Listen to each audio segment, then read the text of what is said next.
感咧，其實真係一個比較辛苦嘅病。咁佢喺細路仔或者大人都好啦，你惹到就好高燒。你啲黏膜個溫度唔係太過維持得好咧，佢入到你個身體嘅機會會高啲。所以我哋中國人嘅傳統嗰個諗法咧，保暖係正確嘅。歡迎大家收睇肥虎醫療。近日天氣好凍，大家成日要揾嘅咩醫生呢？當然係兒科嘅專科醫生啦。今日嘅嘉賓呢，就係大家都成日想揾嘅，就係仁安醫院兒科主管劉成志醫生。喂，劉醫生啊，你好啊，主席，多謝你請我嚟啊。唔客氣，你咁忙喂，近來天氣凍啦，係細路仔好多嘢，又咳又流鼻水，又咩又感冒又上呼吸道，究竟嗱好多人都分唔清。喂，咩叫上呼吸道感染？咩叫做感冒？乜嘢叫做流感？乜嘢叫傷風咳咧？係啊，其實好多人都搞唔清楚嘅，我都搞唔清啊！幾廿歲人都搞唔清啊！咁咧就而家其實個天氣開始凍咧，我哋開始見到流感啦。係咁其實流感咧係我哋好特別咁樣講，係因為感染到流感呢個病毒引起嘅病嘅。係因為流感咧其實真係一個比較辛苦嘅病。咁佢喺細路仔或者大人都好啦，你惹到就好高燒。可以去到40度，高燒，好高燒，好辛苦。咁40度會唔會整到腦膜炎啊？嗱，其實高燒咧就只不過係個表徵啦。其實通常嗰啲細路仔咧都係集中喺上呼吸道唔舒服嘅，咳啦、流鼻水啦、可能會嘔吐啦、個人會軟賴賴啦。但係比較少咧，就真係會上咗個腦度變咗腦病或者腦膜炎啊呢咁嘅情況。咁所以相對嚟講咧，腦膜炎嘅機會係低啲。咁但係舊年嚟講咧，其實都有7、8個細路仔因為流感併發嘅腦病啊或者其他嚴重嘅問題而不能逆轉嘅。咁所以點解我哋每年都建議最好打流感針？我打咗啦。咁而流感以外咧，其實我哋感染到啲病毒或者細菌引起我哋嘅喉嚨唔舒服啊，我哋泛指咧就叫上呼吸道感染。咁所以咧感冒呢個字咧，其實咧我覺得咧就有時濫用咗。其實你感冒係代表中咗流感啊，定係你普通嘅病毒令到你傷風咳嗽咧？其實就冇講得清楚嘅。係啦，咁所以感冒咁可能都係普通傷風咳，但係流感就唔同啦，好辛苦，勁嘅，係啦，勁好多。嗱，咁我哋上呼吸道感染嘅意思，即係話嗰個細菌或者病毒走咗去我哋個上呼吸道，我哋上呼吸道就喺喉嚨對上啦，個鼻啦、耳仔啦、咽喉呢啲地方。咁通常感染咗咧，如果真係病毒咧，其實大部分都治癒嘅，即係靠自己嘅抵抗力啊，慢慢好返啦。係你啲發燒啊、咳嗽啊、鼻水、喉嚨痛唔舒服，醫生會俾啲藥去舒緩不適咯。所以我哋成日都話，普通傷風咧唔使用抗生素嘅。但係如果你話攻擊你嗰個上呼吸道嘅鏈球菌咧，就唔同咯喎。咁佢可以引起扁桃腺發炎啊、咽喉炎啊，甚至乎併發猩紅熱啊。嗰啲如果你唔用藥或者用得遲咧，都幾危險嘅。咁嗱，我諗好多觀眾屋企有細路仔都想問啊，喂，如果細路有啲傷風咳啊，或者唔好你係上呼吸道感染定乜嘢？咁佢應該做啲咩？係咪食啲 Panadol 啊？定係話要沖個熱水涼啊？敷下冰？咁其實你有咩好嘅提議？家長見到細路仔唔舒服都好緊張㗎啦，梗係緊張啦。咁但係咧如果個細路仔仲係比較精神啦，佢個燒唔係太高啦，佢進食又正常，睡眠又可以嘅，活動能力都唔差嘅，咁當然頭1、2日咧，如果你屋企有退燒藥或者有啲傷風咳嘅藥舒緩下不適係可以嘅。但係如果你話個年齡層個細路仔真係好細嘅，譬如佢啱啱滿3個月或者1歲以內，哇，佢真係唔識講㗎喎，咁亦都好難睇佢啲表徵嘅。咁我覺得呢啲情況咧，如果你真係發燒咧，尤其是去高燒啦，去到39，你都盡快揾醫生幫下手啦。因為如果我哋早啲知道佢發生咩事咧，早啲用到藥啱嘅話咧，咁可以將個病情逆轉咧，個細路仔又舒服好多。咁我想問下，譬如有個細路仔2、3歲嚟睇你，咁你點去分辨出佢係感冒啊、流感啊，定係普通傷風咳咧？你又講得啱啦，其實我哋就咁望埋去咧，真係好難分嘅。咁但係當然咧，如果我哋頭先講啦，流感一個咁重嘅病咧，嗰啲細路仔嚟到咧，其實都有啲表徵。譬如話咧，嚟到40度啦，呆地啦，原來阿媽抱住你嘅，都唔係自己行入嚟嘅。咁你知道，咦，都有啲嘢㗎咯喎。係啦，呢個第一啦。咁第二，我哋檢查亦都可以從而又發現到有冇其他嘢。譬如最近咧喺啲小朋友啲幼稚園咧，又開始有翻啲手足口病啦。咁我哋見到佢高燒之餘，咦，個喉嚨好多飛滋㗎喎，手仔腳仔有水泡，咁我哋已經斷診，即係可以診斷到原來係手足口啫。咁但係當我哋檢查完啦，都揾唔到嘢嘅時候咧，其實新冠都幫咗我哋好多，因因為我哋啲家長咧好習慣撩鼻哥啦，而家係啊識做快測。係咁而家啲快測咧，除咗之前我哋嘅新冠之外咧，亦都有甲乙流啦、呼吸融合細胞病毒啦、支原體啦、腺病毒 click clack click clack，咁而家個人都個9合一，撩一撩就知啦。撩一撩咧，呢個係快測，我哋就係做個抗原嘅檢測啫。通常10至15分鐘就會知道。咁如果真係咁唔好彩流感咧，其實都幾敏感，都容易 pick up 得到嘅。咁呢個亦都可以喺個即係我哋嘅診所幫到我哋做嘢。咁但係如果真係個小朋友又好攰好辛苦，我哋撩快測又捉唔到嘢，又或者家長真係好想知佢咩回事咧，有時我哋都會將個鼻咽拭子嗰啲樣本攞去化驗做核酸就準好多啦。劉醫生，係嗱我咧幾廿歲人啦，咁由細到大咧就聽啲老人家講到而家都覺得，喂流感藥冇得醫嘅，就靠你自己飲多啲水，食多啲維他命 C， 喺屋企瞓兩覺，或者鼓老人冚個大棉胎，出身汗又好翻。咁係咪我嘅了解錯咧？其實你唔係了解錯，而係大家對於頭先嗰個流感同感冒傷風混淆咗。其實流感係其中一種病毒，我哋有一個好針對性嘅治療，特敏福啊呢啲係幫到手嘅。但係其他引起上呼吸道嘅感染嘅病毒咧，譬如呼吸融合細胞病毒啦、腺病毒啦、人類偏肺病毒啦、副流感呢一類咧，我哋冇針對性嘅治療。我哋自己係啦，我哋自己可以支援性嘅治療，令佢舒服啲。咁所以你講得啱啊，真係要靠自己，係啊，要強身健體。靠自己係咪即係食啲清啲嘅嘢啦？係咪啊？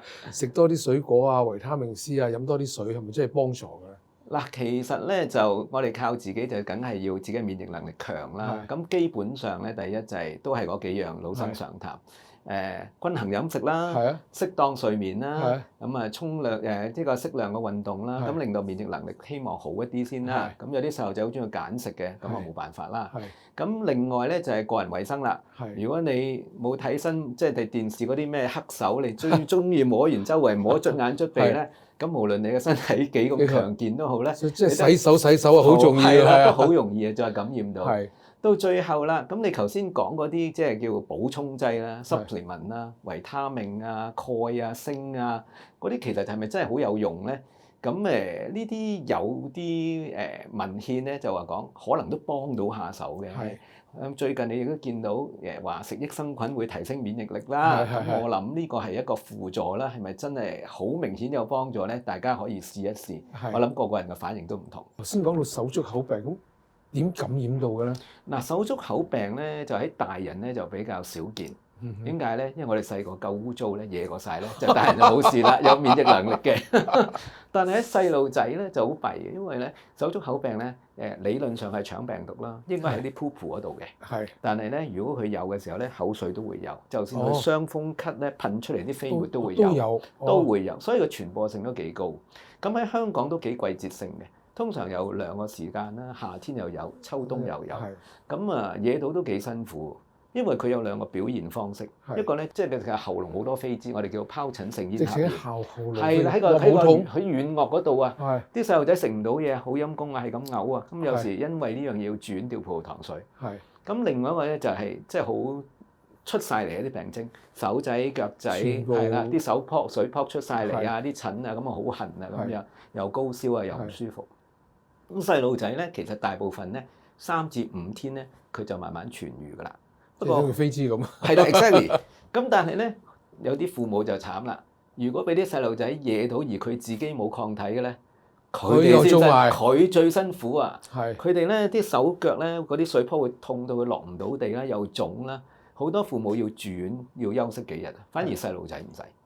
係啦，比較特別啲嘅呢樣嘢。咁但係我屋企有幾個細路喎，好易傳染到㗎咯喎。係啊，通常有1個中咧，跟住2、3個就一齊㗎啦。咁點醫咧？有冇藥？其實又係好似其他嘅病毒咁啦，淨係可以靠舒緩，冇針對性嘅治療。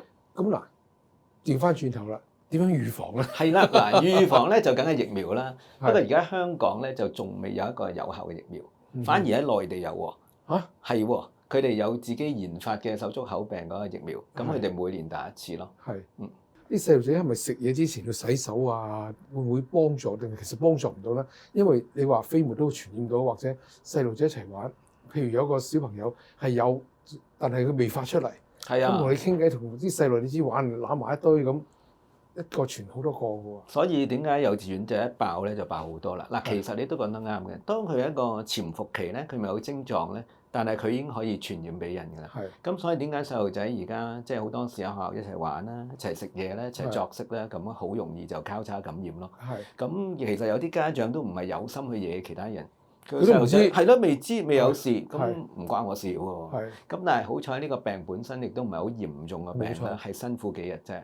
咁所以都冇辦法㗎啦，係唯有都係個人衞生啦。咁而家嗱，啲天氣突然間咁降溫啦，嗯，咁應該作出啲咩適當嘅措施咧？嗱，啲細路其實咧，仔我覺得小朋友咧一到咗呢啲咁嘅天氣咧，即係冇法嘅啦。因為咧一凍咧啲病毒就活躍啦，唔好話流感啦，腸胃炎都係咁嘅，我哋都見到幾多。咁所以咧，第一都係家長要幫佢個人衞生，係啦，即係小心啦，不斷提醒佢洗手、係啦洗手，唔好摸手摸腳亂咁地啦，呢個第一啦。第二，我哋話有疫苗保護嘅嘢都要做啦。係咁第三咧就係話咧，可能咧就定來盡量保暖。盡量保暖。係啦，點解盡量保暖咧？其實有啲文獻講過咧，如果你個人個温度唔夠咧，你啲黏膜個温度唔係太過維持得好咧，比較偏凍咧，你真係接觸到啲病毒咧，佢入到你個身體嘅機會會高啲。哦，係啦，咁所以我哋中國人嘅傳統嗰個諗法咧，保暖係正確嘅。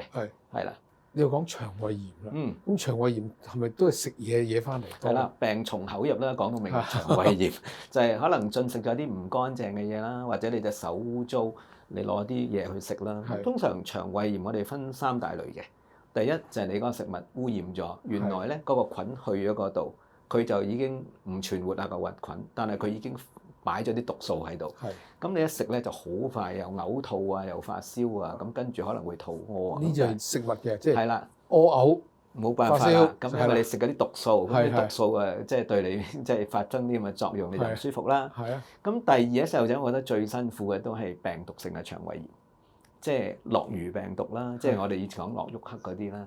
咁因為呢個係啦 exactly 啦，因為嘔到飛起，一日咧嘔成7、8次、10次，好多細路仔都嘔得好緊要。偶然有啲會併發腦病啊，抽好多筋啊，咁都有嘅。咁呢啲多數都要用針藥去幫佢，如果唔係止唔到嘔啊，可能要住院吊葡萄糖水，休息1、2日。咁呢啲都係因為食物係啦，污染咗食物。污染咗。又或者喺學校有細路仔喺隔離嘔啦，哇！佢已經可以喺飛沫度傳染到㗎啦。咁最唔好嘅地方咧就係佢傳染性太高。佢喺屋企一嘔咧，如果屋企人全家人都中曬咁滯啦，因為佢哋唔知道呢個病毒咧，以為梘液洗乾淨手就得，其實係一啲都唔得嘅。佢哋一定要用有啲殺菌嘅潔手液，消毒嘅先至得。咁即係要99%酒精。差不多啦，要清潔啲嘔吐咗污糟嘅地方，因為有啲時間咧就係啲姐姐啦，本來湊住阿大 B，阿大 B 嘔完，咁佢又諗住洗乾淨手，跟住就煮飯俾大家食啦。係啊，中招啦。係全部一齊啦。最後一種我哋會比較擔心嘅咧，都係腸胃炎啦，係細菌啦。我哋都幾驚沙門氏菌。係啦，沙門氏菌有時你睇新聞都知啦，啲免治牛肉麵洗裏邊整唔熟咧，咁有 outbreak 嘅。咁其實沙門氏菌最唔好嘅地方係佢係入侵性，佢如果食咗落肚咧，好高燒啦，整損啲腸啦，會屙血啦，咁跟住就有機會，如果你醫得遲咧，入咗血，周圍走。嗱，我哋而家就比較好嘅，因為我哋而家好容易睇到醫生。但係喺我自己實習嘅時候咧，即係以前咧。真係可以嘔咗7至10日先至睇，7至10日啊！係啊，以前冇咁容易睇醫生啊嘛。係。入咗血，入咗呢度冇咗隻眼，入咗呢度腦膜炎，係啦，真係會。咁而家我哋見到有啲真係醫得遲嗰啲去入邊咧，走咗啲關節，哇有排搞嚇。咁所以咧，如果沙門氏菌係真係要好小心。劉醫生啊，咁呢啲各種嘅病啊、流感啊，呢啲會唔會引起肺炎啊？其實你講得啱啊！我哋見到好多肺炎咧，其實佢唔係一時即刻變肺炎，佢好多時都係因為上呼吸道感染，咁跟住啲黏膜保護我哋嘅機制咧失效，嗰啲菌咧就乘虛而入，所以我哋成日都話咧，肺炎好多時都係二次感染，即係你頭嗰2、3日可能普通傷風咳，但係咧你如果處理得唔好咧，啲惡菌、啲鏈球菌、肺炎鏈球菌啲入咗去咧係可以好大件事。咁我哋最近我自己都見過啦，有一個3歲嘅小朋友，佢一路咁樣燒咗成10日，到最後先至有人嘅，即係我哋先至睇佢啦，發覺個肺都已經2大笪，咁啊啲肺炎同埋啲積水。咁呢啲比較處理有困難，因為佢可能要放啲導管引流，將嗰啲積水帶走啦。咁亦都要用抗生素啦。你高燒超過39度，連續有3-4日，佢都未好翻咧，我哋一定要好小心，一定要好小心。我自己就通常都會好擔心肺炎，我會check 清楚啦，一係驗血，一係照肺。因為你有肺炎同冇肺炎就好爭好遠，爭好遠。因為肺炎真係好危險。好危險。劉醫生嗱，有咩忠告俾啲家長，即係喺屋企見到細路有咩象徵，你即刻要小心。哇，可能有嘢喎，可能呢種腸胃炎啊，呢個可能流感啊，或者咩，即係點樣增加嗰個家長嘅 awareness， 即係其實咧係啦，冇錯，呢個警惕啲啦，係咪？嗱，其實我自己睇咧，第一我都好信家長。如果佢帶得嚟話俾佢知，喂，佢同平時完全唔同啊！佢又唔食又唔玩啊！佢雖然冇發燒，但係嘔滯滯，咁我都好相信一定有嘢。我會好着重去睇下究竟佢發生咩事。咁當然第二樣咧就係除咗佢唔食唔玩啦，咁呢啲係表徵啦。咁另外我哋睇佢咧就見到，如果佢真係高燒嘅，佢燒起上嚟咧嘔滯滯，佢就算你用咗退燒藥退咗落嚟，佢個人都完全同平時唔同嘅。係啦，咁你就小頑皮間冇錯都頑皮唔到啦，冇晒精神啦！你俾佢最中意食嗰啲唔得，咁有啲嘢你又要揾嘅，要揾醫生 check 一 check。又或者佢真係唔好彩，佢腸胃炎，我哋講落喐啦，或者落魚啦頭先，佢嘔到佢咧乾晒水啦，完全都唔喐啦，你要抱住佢啦，或者佢全日都冇尿屙。咁呢啲就話俾你知，佢真係脫水喎，佢真係可能需要住院吊葡萄水㗎啦。咁所以咧，我哋其實最緊要睇翻個細路仔㗎。我通常睇幾樣嘢咧，第一發燒，如果好高燒嘅，持續一個好嘅 indication 嚟嘅。冇錯，起碼如果你高燒嘅咧，其實應該要睇39度以上啦。第二，佢又唔食嘢，亦都好重要嘅。因為如果真係重病咧，細路仔先唔食嘢嘅啫。如果你平時不停咁搶嘢食，你而家你俾啲最中意嘢食，佢都唔食咧，一定有問題。係啦，咁第三咧就係頭先講啦，就算佢退咗燒啦，你俾啲你同佢玩咧，佢嘔滯滯都唔睬你嘅。咁呢啲我覺得都係要即刻要揾醫生度 check 一 check 㗎啦。劉醫生，多謝晒啦！天氣凍啦，各位家長記住要將啲小朋友包得暖暖地，等佢哋唔好感染流感啊、上呼吸道感染啦。多謝大家，下集再見。